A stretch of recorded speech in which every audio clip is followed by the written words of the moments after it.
3, 2, 1. Hola chicos, ¿qué tal? This is the first in a series of 5 videos where I'm going to talk you through each of the 5 role plays for Spanish. Now, these are worth 7.5% of your overall grade, so it's well worth your while preparing these to the best of your ability before you step into the oral exam in the first week of the Easter holidays. It's getting close, I know, we still got plenty of time though, so fear not. So the purpose of this video is I'm going to talk you through each of the role plays. Okay, so we're going to look at alojamiento in this video. Before we do though, just a bit of housekeeping. So it's worth 30 marks, the role play. You've got 4 turns, 4 parts of dialogue, I suppose, in your part, in the role you're going to play.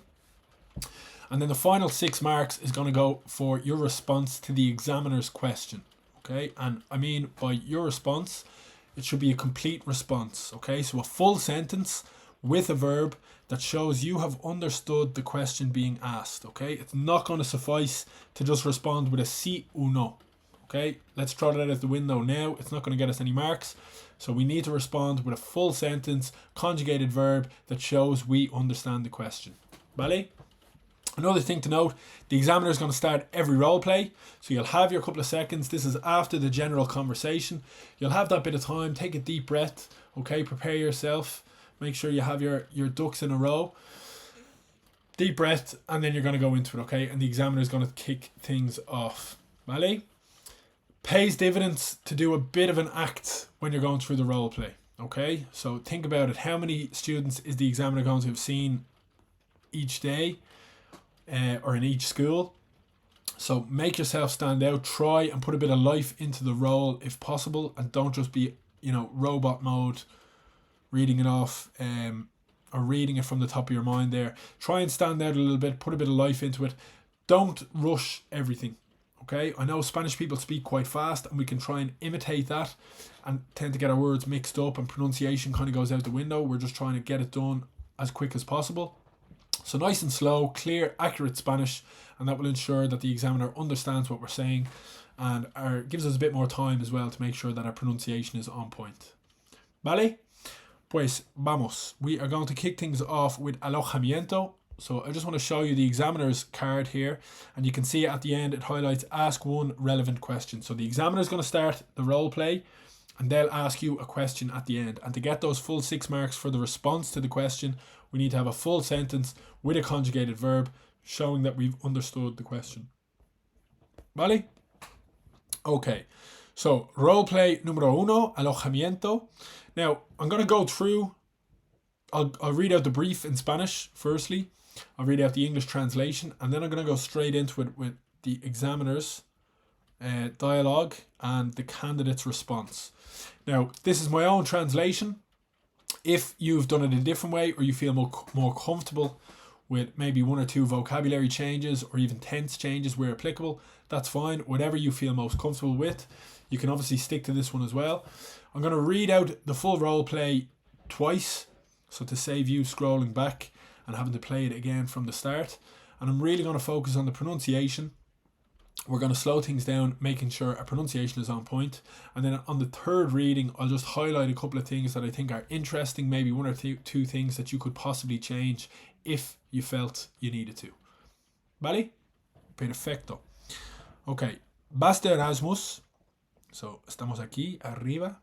Vas de Erasmus a la Universidad de Extremadura, en Cáceres, para pasar ahí el próximo año académico.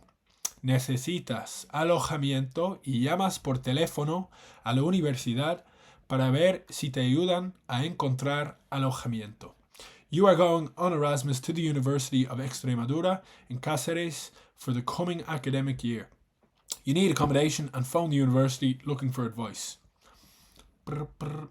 Hola, dígame. Hola, me llamo Conor y voy a estar de Erasmus en la universidad el año académico que viene. No conozco a nadie en Cáceres. ¿Me puedes dar algún consejo acerca del alojamiento, por favor? ¿En qué parte de la ciudad querrías vivir? Preferiría vivir cerca de la universidad, porque el año pasado viví en las afueras de Dublín y no me gustó mucho. ¿Por qué?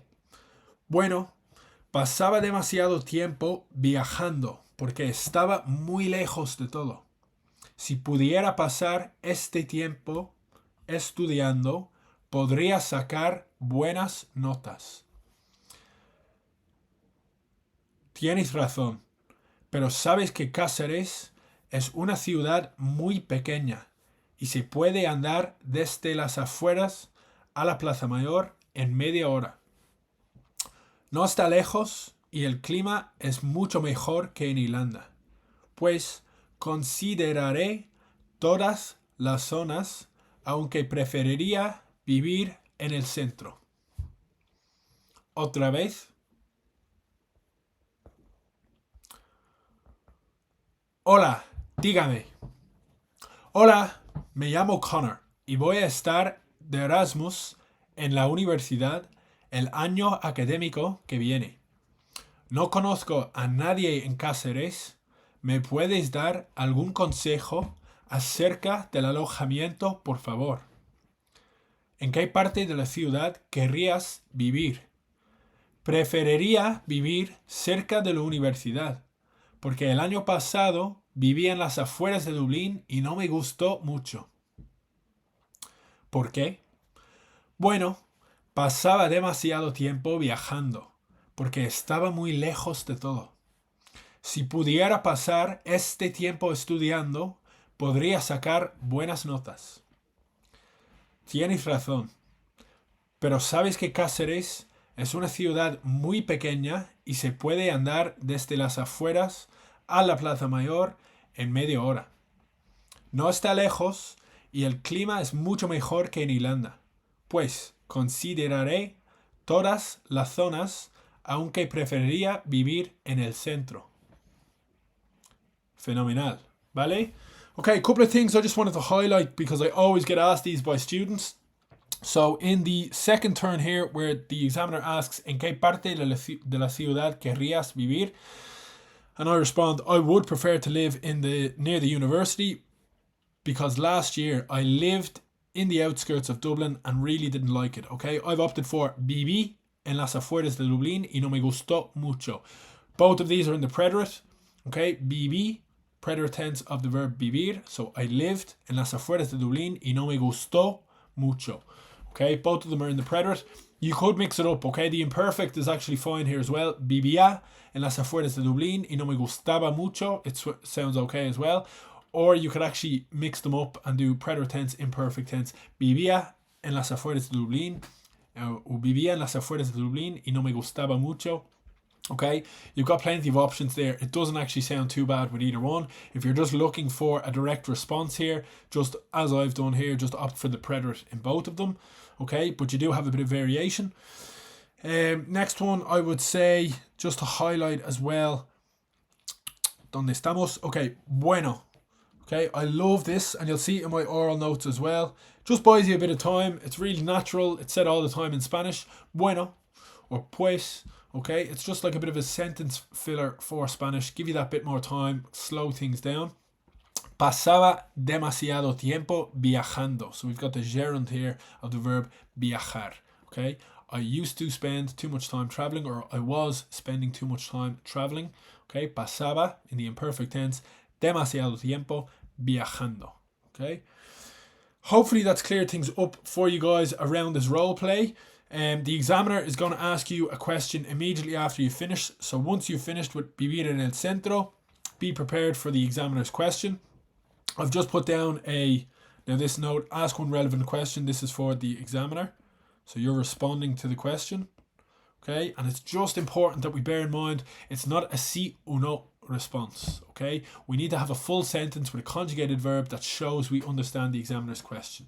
Okay, so for example, if the examiner asks me, ¿qué vas a estudiar en la universidad? What are you going to study in university? I would have to respond, I can't just say comercio, ¿vale? No funciona, okay? No vale nada. It's not worth anything, okay? I need to say, voy a estudiar comercio internacional, okay? International business. ¿Cuál es tu cosa favorita de España? So, which is your favorite thing about Spain, or what is your favorite thing about Spain? I would have to say, pues Mi cosa favorita de España es la comida. Okay? Me flipa la comida española. Okay? We need a full sentence that shows that we understand what they've asked. So a couple of other ones we could be asked. ¿Cómo es la ciudad de Cáceres? ¿Cómo es el alojamiento en Cáceres? ¿Preferirías vivir en el centro u en las afueras? Me gustaría vivir en las afueras. El alojamiento es muy sucio. La ciudad es preciosa. Okay? That's all fine. We don't have to go into crazy amounts of detail. We just have to respond with a conjugated verb showing we've understood the question. Hopefully that's cleared things up for you guys around alojamiento. And if you want to watch the other videos, I'll go through each of the other role plays. Just bear in mind, take your breath before you kick things off. Okay, make sure you're as prepared as possible and you're comfortable with the script before you step into the oral exam. ¿Vale? Muchísimas gracias, mucha suerte y hasta luego. Chao.